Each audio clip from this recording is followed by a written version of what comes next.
ये सिर्फ Iran versus US नहीं है, ये ग्लोबल ऑयल सप्लाई, इन्फ्लेशन और नेक्स्ट कॉन्फ्लिक्ट का फ्लैश पॉइंट बन सकता है। और इस्लामाबाद टॉक्स फेल होने के बाद रिस्क और बढ़ गया है। इस्लामाबाद में ईरान और यूएस के बीच जो हाई स्टेक्स टॉक्स हुए वो लगभग 21 घंटे चले, लेकिन कंप्लीट ब्रेकडाउन के साथ ख़त्म हुए। ये टॉक्स एक एस्केलेटिंग कॉन्फ्लिक्ट को कंटेन करने के लिए थे, जहां already regional militias, proxy networks और नेवल टेंशन्स एक्टिव हैं। सबसे बड़ा इशू था ईरान का न्यूक्लियर प्रोग्राम।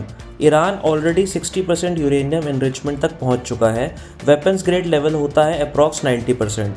यूएस डिमांड कर रहा था स्ट्रिक्ट कैप और मॉनिटरिंग, लेकिन ईरान ने क्लियर कर दिया no roll back, no compromise.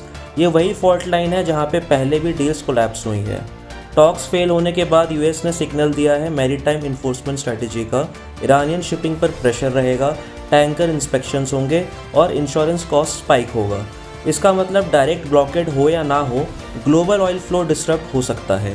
अब समझते हैं ग्लोबल इम्पैक्ट। सबसे क्रिटिकल पॉइंट है स्ट्रेट ऑफ हॉर्मुज। हर दिन अप्रॉक्स 17 से 20 मिलियन बैरल्स ऑयल यहाँ से पास होता है। That's nearly 20% of global oil supply.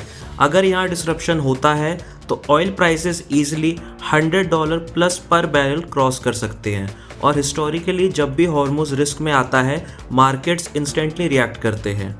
अब समझते हैं इंडिया पर इसका डायरेक्ट इम्पैक्ट। इंडिया के लिए सिचुएशन और सेंसिटिव है। इंडिया अपना 85% क्रूड ऑयल इंपोर्ट करता है।